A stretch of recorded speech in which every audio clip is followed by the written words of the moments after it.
Hi everybody, today I'm gonna do a glitch art tutorial.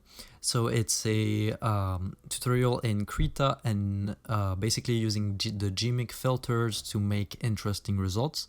So it's gonna be completely free and you can follow along and it should be pretty easy. You should get some pretty interesting results by the end of this video. So glitch art is very experimental. It's very about trying new things out and trying weird things out. So I'll start with a very simple way to transform your image in a way that's interesting, and that's the stretching effect. And it's basically about bending some of the pixels in your image. So for example, this thumb, I'm gonna duplicate the image first. I'm gonna delete that one because that was for the previous example. So what you're gonna do is use the rectangle selection tool, select the part you want to select. Of course, you can be a little more specific about what you want if you use the lasso tool, but for the sake of the example, I'm gonna use the rectangle tool and I'm gonna select the thumb, and then all you have to do is Control C, Control V, isolate it in its own layer basically. And then what that's gonna do is I'm going to have a piece of the thumb on a separate layer, and then all I have to do is to use this tool or the Control T shortcut, and then you can bend it very far. And it's not very glitch artsy if you want, but it's an easy way to make interesting effects, I would say.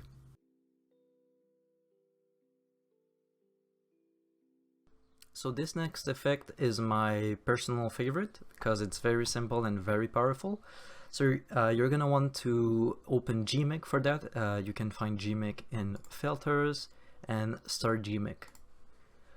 So when you have gmik opened, you're gonna have all these tabs and you're gonna want to search for pixel sort. It's right here. It's also in the degradation tab. And basically pixel sorting is this kind of stripy effect. It kind of looks like the image is like flowing or being liquefied. So you can change the settings here.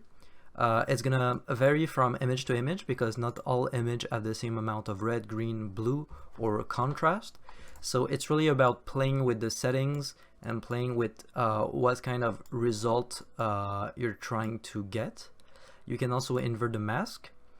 Mask smoothness is gonna make the shapes a little more round and more organic. And also a very cool thing is the maximum. Maximum is gonna make these weird stripes, which is also a cool effect. It's a little more destructive, but it's also a good thing to take into account.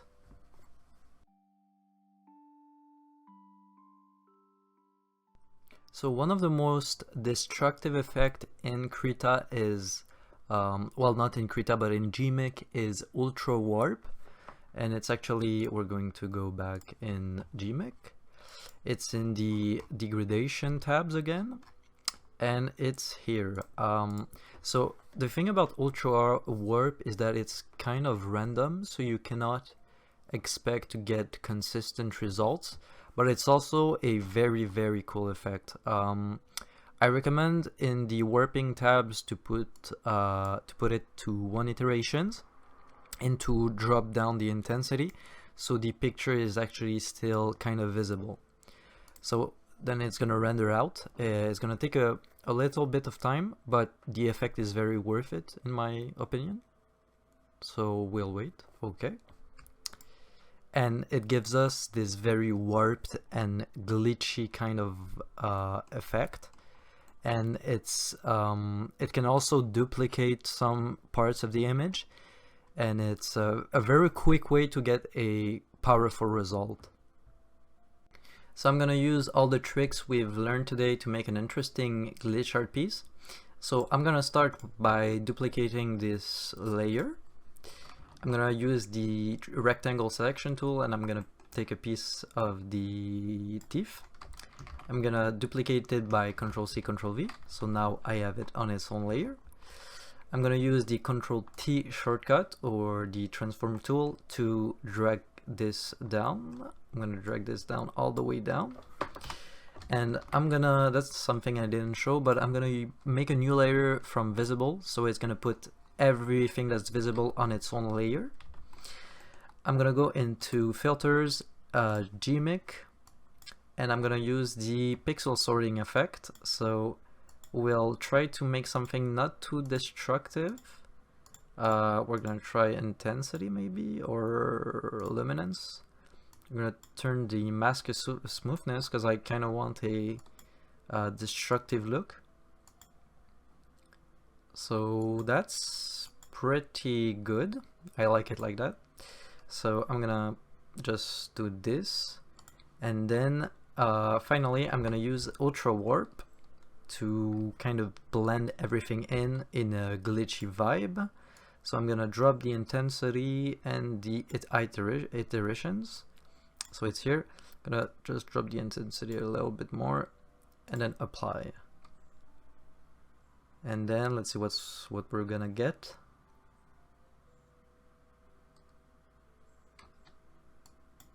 Okay, so that's kind of too dark for me. I could invert. Yeah, no, it's too dark for me. I'm gonna retry UltraWarp because it does give some bad results sometimes. So let's try again.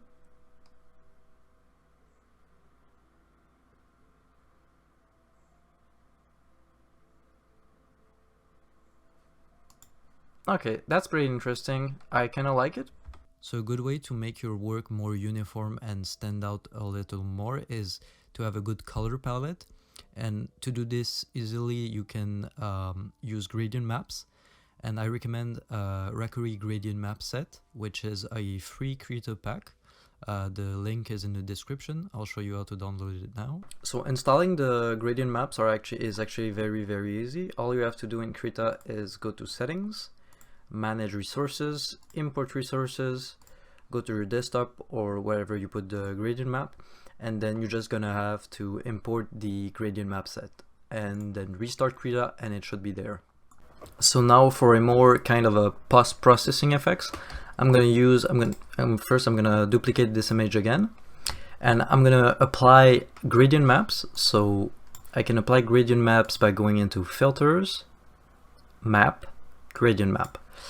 And so with the Rakurri effects, I have the Rakurri pack. I have some gradient maps presets, so I can look around really quickly as to what kind of color palette works. I really like this blue one, so I'm gonna use it.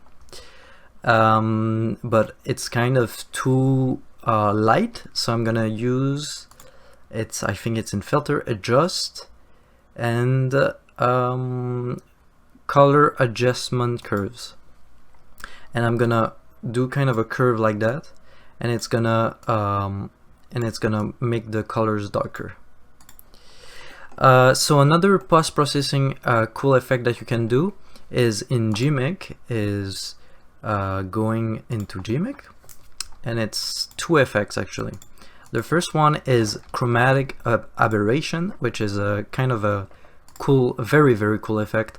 It makes kind of pixelated red and blues, so it kind of gives a 3D feel. And what you can do again with gimmick is how's it called? It's called boost chromaticity. And what this does, it kind of blends all the colors together and makes a kind of a dirty look. And that's a little bit too reddish for me, so I can go back into the...